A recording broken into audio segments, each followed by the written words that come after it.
No, ahora. Ya, Rosa Luxemburgo es la gran activista de digamos, del Partido Comunista Alemán, y vemos que tienen un periódico, obviamente, porque este es el periodo de oro todavía de lo que son los periódicos escritos. O sea, la prensa escrita va a tener un auge en la segunda mitad del siglo XIX y comienzos del siglo XX. Ya la segunda mitad del siglo XX va a empezar a bajar y hoy día están en crisis. Ya hoy día se están reinventando, pero en este minuto efectivamente el periódico es algo importante. La bandera roja, obvio, Die Rote Fahne, es el periódico comunista, y aquí vemos la sede del Partido Comunista. ¿Y qué prometen los comunistas? Liberar a Alemania. Alemania está presa. Versalles. Versalles es el culpable. Y aquí vemos toda la masa congregada en torno al Partido Comunista, y tenemos a Rosa Luxemburgo, a Karl Liebknecht y a Lenin. ¿Ya? Ellos siguen de alguna manera a Lenin. Como ya les había dicho, en la foto atrás hablaba de fascismo. es que ya vamos a hablar de ese asunto. Sí. Es que ya voy a explicar qué es lo que va a empezar a pasar en este periodo. Está pasando todo al mismo tiempo. Este es Antonio Gramsci, el líder del Partido Comunista Italiano. ¿Ya? Nosotros no tenemos tanta noción, pero efectivamente Italia después de la guerra también va a caer en una crisis. No se va a cumplir todas las promesas que le habían hecho en Versalles, y va a surgir un partido comunista tremendamente fuerte. ¿Ya? Va a haber lo que se llama el bienio, los 2 años rosos, ¿ya? Donde los comunistas se van a tomar gran parte de la industria y van a parar prácticamente a Italia. Y en ese contexto va a surgir el fascismo. ¿Ya? En ese contexto de alguna manera, de sacar a los comunistas. Y aquí hay que comprender que efectivamente Benito Mussolini era un socialista. Él era miembro del Partido Socialista, él era el director del Avanti, su padre era un socialista activo y su madre era una maestra de colegio también socialista, por lo tanto el socialismo le venía de genética prácticamente, ¿ya? Ahora, era mal portado, y como es mal portado lo van a expulsar del Partido Socialista, y él va a decidir formar su propio partido. Y de hecho lo que hace Mussolini es algo impresionante, porque Mussolini en 2 años forma un partido y se toma el poder. En 2 años. Lo que a Hitler le va a costar más de 10. ¿Ya? O sea, esto es no menor. Ahora, Mussolini forma el Partido Fascista Italiano. Ahora, ¿qué es el Partido Fascista? El Partido Fascista es un partido, primero que todo, nacionalista. ¿Ya? Segundo, es un partido socialista. Él es un socialista, él quiere socialismo, él quiere tomar el poder y que el Estado sea el que otorgue y el que sea el garante. Él quiere un Estado tremendamente poderoso. ¿Recuerdan la línea que yo les dije? Mientras más Estado y medios individuos, más a la izquierda se está. Pero él quiere un socialismo con pizza, con tarantela y con tiramisú. Lo quiere en italiano para los italianos. Él no quiere que Italia sea un satélite de la Unión Soviética. Y los partisanos, que son los comunistas, es lo que quieren hacer. Y por lo tanto, ¿qué hace Mussolini? Forma su partido y establece estas brigadas de combate que él las va a llamar Fasci di Combattimento. Miren el nombre, Fasci di Combattimento. O sea, es para salir a combatir. Les va a dar un uniforme, son las camisas negras, y la pega de las camisas negras es salir a pegarle a palos a los comunistas en la calle. ¿Ya? Y así las riñas en Milán eran de los encargos, o sea, se agarraban a palos, gente muerta, y de hecho luego Mussolini va a empezar a tener adeptos cada vez más en los pueblos, se va a ir juntando más gente, y va a organizar su marcha sobre Roma, y el año 22 se va a tomar el poder. ¿Ya? Y evidentemente que eso va a ser algo tremendamente impactante, y ojo, Hitler va a admirar profundamente a Mussolini, y va a querer copiarle. Después la relación se va a un poco cambiar. Pero efectivamente Mussolini lo que hace en 2 años es algo realmente un case of study, porque sí, es una cosa impresionante. Ahora, muchos lo apoyan. ¿Y por qué lo apoyan? Porque el binario roso paró la Fiat completa durante un montón de tiempo. O sea, toda la gente del mundo empresarial van a apoyar a Mussolini, porque la verdad es que si no, era o Mussolini o los comunistas. Y Mussolini apareció de repente, y ojo, no era un aparecido. Mussolini había sido el principal, o sea, el editor del diario socialista más importante, por lo tanto era una persona conocida como inteligente, y Mussolini es un intelectual bastante importante, había estudiado, había participado en el ejército, o sea, y era carismático, sin duda era carismático, ¿ya? Entonces, Mussolini no solo se toma el poder, sino que inicia lo que va a ser el imperio de alguna manera italiano, va a tomarse Libia y en el fondo después Etiopía, ¿ya? Va a aprovechar esta situación y un poco mostrar que Italia también puede ser un gran imperio, ¿ya? Porque no va a ser tal. Les presento a Adolf Hitler. Sí, tiene una foto tierna. Ahora si le ponen el bigote ya se ve parecido. Lo primero que hay que decir es que Hitler no es alemán. Es austriaco. Y uno dice, bueno, ¿qué hace un austriaco tomándose el gobierno de Alemania y llevando al mundo a lo que lo va a llevar? Bueno, hay que comprender que Alemania y Austria habían sido parte de una misma unidad en lo que era el Sacro Imperio Romano Germánico. Cuando Alemania se unifica, la pregunta era ¿quién lidera la unificación? Y había dos posibilidades. Una posibilidad era que fuese Austria, la que liderara la unificación, y el concepto iba a ser la Gran Alemania, o Große Deutschland.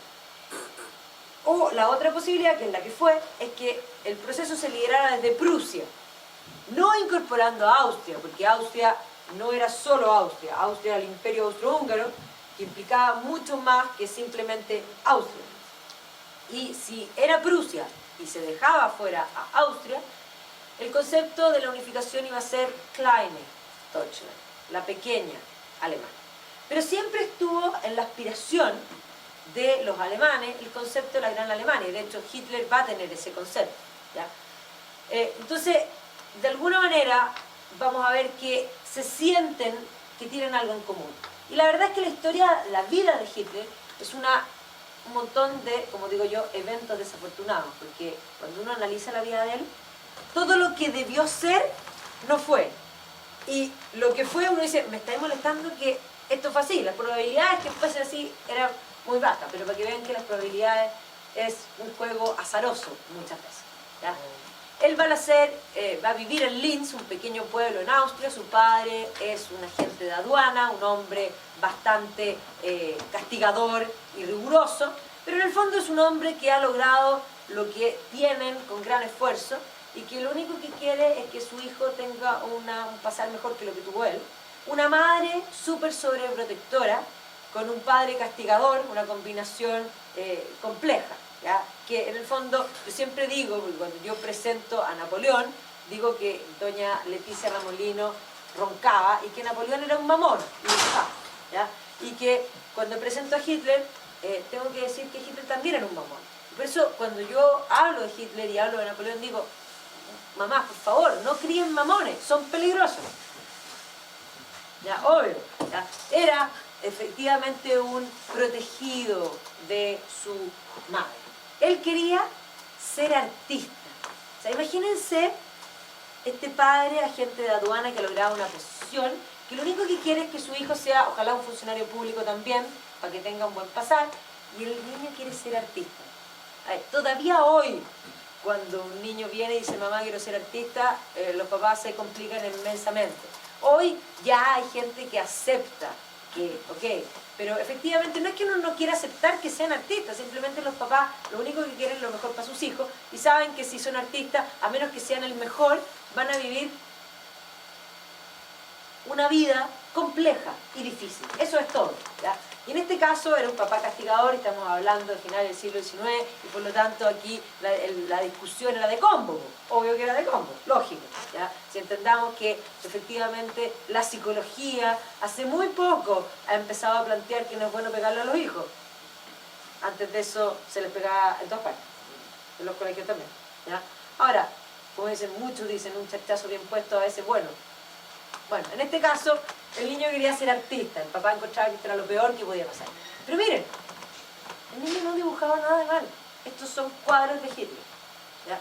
Cuando el padre se muere, porque eventualmente el padre se muere en esta discusión, no por la discusión, sino que simplemente muere, y la madre decide mandarlo a Viena para que sea artista, ¿ya? Y va a la a la academia en Viena y efectivamente postula, miren los cuadros de Hitler. La verdad es que pintaba súper bien y no lo aceptan. Y no lo aceptan en la academia porque consideran que tiene errores en la perspectiva. Piensen ustedes que si la Academia de Arte hubiese aceptado a Hitler digamos, para ser un alumno de ellos, no habría pasado nada de lo que vamos a contar después. ¿Ya? Culpa a la academia, todo el rato. ¿Ya? O culpa del papá de morirse. Si el papá no se hubiese muerto, no lo habrían mandado a Viena. Aquí es toda una serie de eventos que uno... La culpa, bueno, por eso. Pero efectivamente tenemos, en el fondo, una serie de eventos que se van tejiendo. Entonces, no lo van a aceptar. Él se va a quedar en Viena, podría haber vuelto a Linz, pero la madre va a aceptar que se quede en Viena y le va a mandar plata. Por lo tanto, va a quedar en Viena haciendo nada, con algo de plata. No digamos que era millonario, ni mucho menos, pero es un joven ocioso en Viena. ¿Ya? Entonces, efectivamente, cuando nosotros miramos todo esto, nos impresiona y consideramos que realmente habría sido fantástico que habría quedado en la academia. ¿Y qué hace Hitler? Se queda en Viena, recibe la plata que le manda la mamá, se levanta en la mañana, va a un café, escucha las conversaciones de la gente. Hitler no tiene una formación intelectual. Cuando yo recién hablé de Mussolini, Mussolini sí estudia, luego va a Suiza a estudiar. Mussolini estudia primero para ser profesor, y luego de ser profesor sigue estudiando y luego va a ser el editor de periódicos. Es un hombre que está informado, que entiende del mundo a nivel académico intelectual. Aunque era bastante bruto en muchos otros aspectos, pero intelectualmente tenía una formación. Lenin es absolutamente un intelectual, ¿ya? O sea, estudió primero en la Universidad de Kazán, fue expulsado, terminó en la Universidad de San Petersburgo, y luego de eso estudió a Marx, pero profundamente se leyó todo. Hitler no. Hitler no tiene ninguna formación intelectual, cero, nula. ¿Cuál es su formación? Sentarse en los cafés y escuchar lo que habla la gente. Agarrar el diario de tercera mano, que estaba en el café, y leerse un par de artículos porque su intelectualidad no le daba más que para el pasquín. Su formación es súper básica. Por eso es aún más peligroso. O por eso va a ser tan peligroso también. Ahora, no digo que los otros no sean peligrosos, ¿ya? Lo son, por supuesto que sí. Pero efectivamente aquí hay una formación intelectual cuando la gente dice las ideas de Hitler se basan, sí, en su mosaico, pero ninguno de ellos leído de primera fuente de Hitler. Entonces, ¿qué ideas toma en los ambientes del café? Ya hablamos ayer sobre Darwin y la teoría de la evolución, escrita para las ciencias naturales, donde la evolución se produce cuando el medio cambia y los fuertes se adaptan y los débiles no se adaptan al cambio. Por lo tanto, los que se adaptan viven y los que no se adaptan mueren. Yo les dije que esa idea de las ciencias naturales va a ser llevada a las ciencias sociales por los llamados sociólogos, y aquí está Herbert Spencer, lo que se llama el darwinismo social, donde la especie, digamos, los humanos son una especie más que también evoluciona y van a tener la genial idea de querer ayudar a la evolución. Entonces, si los más fuertes se van a mantener y los más débiles van a morir, bueno, podemos acelerar un poco el proceso y ayudar al proceso. ¿Para qué? Esta gente tiene buenas intenciones, para tener una sociedad fuerte y vigorosa que produzca solo el bien. Siempre uno puede empaquetar el discurso de un modo que quede positivo, pero el discurso es satánico. El discurso es tremendo, porque estamos hablando del ser humano y no estamos hablando de que el ser humano, en el fondo, sea una especie, o sea, no es una especie más. No podemos decir que el chanchito de tierra, el chanchito de jamón y el ser humano sean lo mismo. Y eso es lo que hace el darwinismo social. No son lo mismo, porque el ser humano es el único e irrepetible, el único libre capaz de determinar su propia existencia. El chanchito de tierra, el chanchito de tocino, están determinados por su naturaleza. El chancho solo puede chanchear, el perro solo puede perrear, el perro no sabe que es perro. Nosotros no sabemos humanos, no sabemos distintos, y es más, podemos mirarnos al espejo y, ojo, sabernos gordos y decidir, me pongo el régimen y cumplir. Nosotros somos los únicos que podemos controlar nuestra voluntad. Por lo tanto, no es una especie más. Ya está el gran problema. Nosotros somos persona humana, única y irrepetible. Ese concepto de persona es el concepto que eliminan. Y por eso en el debate de hoy día, cuando hablamos del aborto, dicen, tal igual, no hay persona hasta tal semana. Y ahí es arbitrario, porque uno dice más, menos, qué sé yo. El punto es cuando hay persona, persona única e irrepetible. Entonces, si no hay persona, bueno, entonces material genético, da lo mismo desecharlo. ¿Ya? Y por eso es la discusión del concepto de persona, porque si hay persona, ya no es, en el fondo, cualquier cosa. Ahora, eso de cuándo hay persona es ridículo, porque si hay antes o después, la diferencia es tiempo, por lo tanto, en rigor es desde el principio. Les guste o no les guste. Lo que pasa es que si hay personas desde el principio, el aborto es asesinato. Y eso es lo que nadie quiere decir, pero en rigor es. ¿Ya? Entonces, Herbert Spencer, darwinismo social, está en el ambiente. Y Hitler está ahí, para escucharlo. No solo eso, sino que además yo hablé ayer de Francis Galton, todas las teorías de la eugenesia que también están en el ambiente, y hay que mencionar adicional todas las teorías racistas que también están en el ambiente y que tienen que ver con esta teoría, en el fondo que se cruzan las teorías, porque la verdad es que una va con la otra. Pero este es el conde de Gobineau, que va a ser uno de los principales teóricos racistas, y él va a escribir, es un francés, y él va a escribir un libro donde él habla de los tipos de raza. Y hay que tener en cuenta que la visión de la primacía del hombre blanco era total y absoluta. Hasta Darwin consideraba que el hombre blanco era superior. O sea, eso no se lo ponían en duda, de ahí partían. ¿Ya?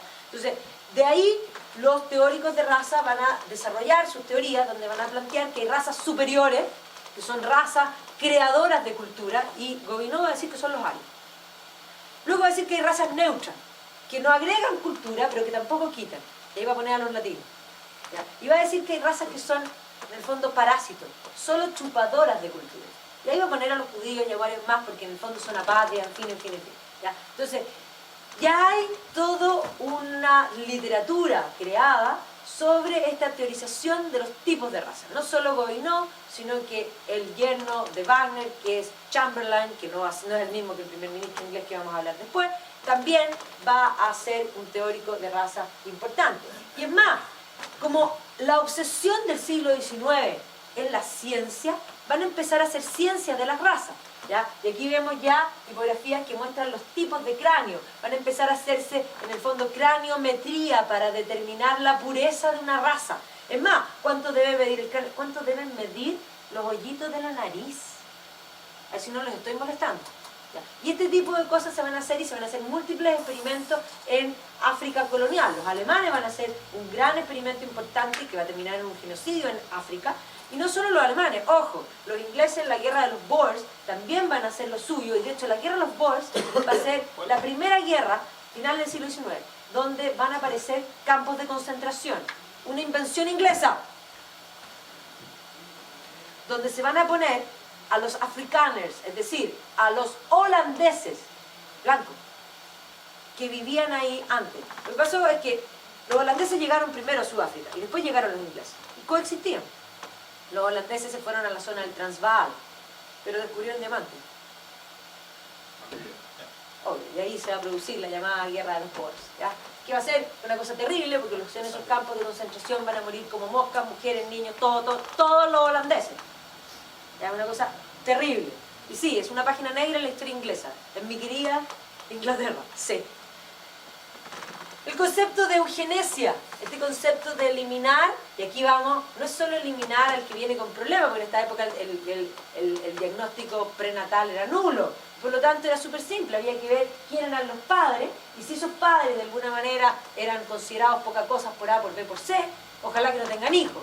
Y es más, lo que se hacían eran los famosos test de inteligencia, el test que Galton va a inventar primero y que después va a perfeccionar Binet. Y por lo tanto, si en ese test de inteligencia aparecían en la curva de bajo el coeficiente intelectual, había que esterilizarlo, porque imbéciles producen imbéciles y las sociedades no necesitan imbéciles. Lo que necesitamos es un tronco fuerte para que el árbol sea cada vez mejor.